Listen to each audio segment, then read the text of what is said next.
pagi Bapak Ibu Guru dan teman-teman. Sebelum memulai renungan pagi pada pagi hari ini, mari kita berdoa. Mari kita berdoa. Tuhan, terima kasih untuk hari ini. Sekarang kami ingin memuliakan nama-Mu dengan menyanyi. Berkati Tuhan agar lancar. Amin. Mari kita bangkit berdiri dan menyanyikan lagu Jangan Lelah.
Silakan duduk. Sebelum kita mendengarkan firman Tuhan, mari kita menyanyikan lagu Yesus Kupanggil.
Firman Tuhan pada pagi hari ini diambil dalam kitab Kejadian 44 ayatnya yang ke-14 hingga 18. Berarti ulangi sekali lagi, Kejadian 44 ayat 14 hingga 18. Sebelum kita belajar dari firman Tuhan pada pagi hari ini, Mari kita bersatu di dalam doa. Tuhan Yesus, kami mengucap syukur dan terima kasih atas kasih karunia-Mu. Engkau telah menghantarkan kami dari rumah kami masing-masing hingga boleh tiba di sekolah ini dalam keadaan penuh sukacita. Tuhan, kami telah memuji, memuliakan nama-Mu lewat lagu puji-pujian yang telah kami nyanyikan pada pagi hari ini. Kiranya itu semua dapat menyenangkan hati-Mu Tuhan. Tibalah saatnya kami akan membaca, merenungkan, serta belajar firman-Mu di pagi hari ini. Kiranya Engkau hadir di tengah-tengah kami, mencurahkan Roh Kudus-Mu, mengurapi kami dengan Roh Kudus-Mu, sehingga benih firman-Mu dapat tumbuh di dalam hati dan pikiran kami, dan dapat berbuah lebat di dalam kehidupan kami sehari-hari. Berfirmanlah Tuhan, kami siap untuk mendengarkan.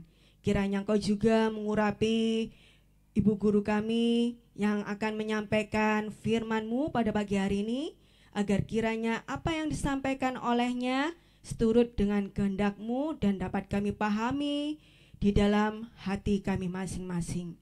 Terima kasih Tuhan, inilah seruan doa kami yang jauh dari sempurna, yang kami naikkan hanya di dalam nama Tuhan kami, Yesus Kristus.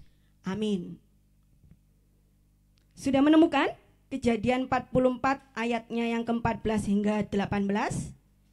Bu Resti akan membacakannya dari sini, kalian menyimak Alkitab kalian masing-masing. Kejadian 44 ayatnya yang ke-14 hingga 18 yang berbunyi demikian. Ketika Yehuda dan saudara-saudaranya sampai ke dalam rumah Yusuf, Yusuf masih ada di situ. Sujudlah mereka sampai ke tanah di depannya. Ayat 15, berkatalah Yusuf kepada mereka, perbuatan apakah yang kamu lakukan ini? Tidakkah kamu tahu bahwa seorang yang seperti aku ini pasti dapat menelaah? Ayatnya yang ke-16, sesudah itu berkatalah Yehuda, apakah yang akan kami katakan kepadamu Tuanku? Apakah yang akan kami jawab? Dan dengan apakah kami akan membenarkan diri kami? Allah telah memperlihatkan kesalahan hamba-hambamu ini. Maka kami ini budak tuankulah kami. Baik kami maupun orang-orang pada siapa kedapatan piala itu. Ayat yang ke-17. Tetapi jawabnya, jauhlah daripadaku untuk berbuat demikian. Pada siapa kedapatan piala itu, dialah yang akan menjadi budakku. Tetapi kamu ini pergilah kembali dengan selamat kepada ayahmu. Ayat yang terakhir 18. Lalu tampillah Yehuda mendekatinya dan berkata, mohon bicaralah tuanku, izinkanlah kiranya hambamu ini mengucapkan sepatah kata kepada tuanku, dan janganlah kiranya bangkit amarahmu terhadap hambamu ini, sebab tuanku adalah seperti Firaun sendiri. Demikian pembacaan firman Tuhan pada pagi hari ini. Nah, anak-anak, selama 1 bulan ini kita mempelajari dengan tema integritas. Nah, yang menjadi tokoh untuk 1 bulan ini adalah Yusuf. Tema kita untuk hari ini itu berbunyi Yehuda membela Benyamin. Nah, di renungan pagi yang sebelum-sebelumnya yang telah kita dengarkan bersama-sama, itu Yusuf memerintahkan agar saudara-saudaranya ditahan ketika mereka akan berangkat ke Kanaan. Nah, di cerita sebelumnya ada kejadian piala perak milik Yusuf itu hilang. Ya kan? Nah, setelah itu mereka tidak menerima tuduhan tersebut dan setuju bahwa orang yang ketahuan bersalah itu harus tinggal di Mesir. Tinggal di Mesirnya sebagai budak seumur hidupnya. Nah, dengan terperanjat di sini itu dalam kamus KBBI artinya kaget, terkejut. Mereka menemukan piala perak itu ada di dalam karung milik Benyamin. Nah, setelah dibawa menghadap Yusuf, mereka membisu. Membisunya di sini karena mereka ketakutan, merasa takut dan putus asa. Apa yang bisa mereka lakukan? Ruben dan Benyamin serta yang lainnya itu tidak dapat berbicara. Dia hanya diam karena dalam keadaan takut dan putus asa tersebut. Namun semuanya itu ternyata merupakan jebakan dari si Yusuf. Jebakan di sini dalam artian bukan yang ke arah yang buruk loh ya, bukan. Melainkan ini ke arah yang positif. Dengan tujuan apa? Jebakan yang dibuat si Yusuf ini merupakan sebuah ujian. Ujian untuk kesatuan, persaudaraan anak-anak Yakub. Jadi untuk persatuan, persaudaraan antara Yusuf dengan kakaknya dan adiknya. Nah, dengan tujuan seperti itu. Lalu, apakah Benyamin ini benar-benar bersalah? Nah, si Yehuda itu tahu kalau Benyamin ini tidak bersalah. Ya, akhirnya si Yehuda di dalam kitab yang kita baca tadi itu, Yehuda ini ngeyel, tetap bertahan pada pendiriannya bahwa Benyamin itu tidak bersalah. Nah, Yehuda membela Benyamin karena dia tahu bahwa Benyamin tidak bersalah. Nah, lalu selain itu, selain dengan tujuan ujian untuk kesatuan persaudaraan antara anak-anak Yakub tadi, sesungguhnya ini bukan hanya menghadapi persoalan meninggalkan Benyamin atau tidak. Karena kan Benyamin dituduh bersalah kan ya. Nah, ini sebuah ujian juga selain untuk menyatukan persaudaraan di antara mereka, ini juga ujian antara mereka diberi pilihan meninggalkan Benyamin sendiri di sana ataukah membela Benyamin, seperti itu. Kalau dia saudara-saudaranya ini meninggalkan Benyamin seorang diri di sana, itu artinya mereka tidak taat kepada Allah.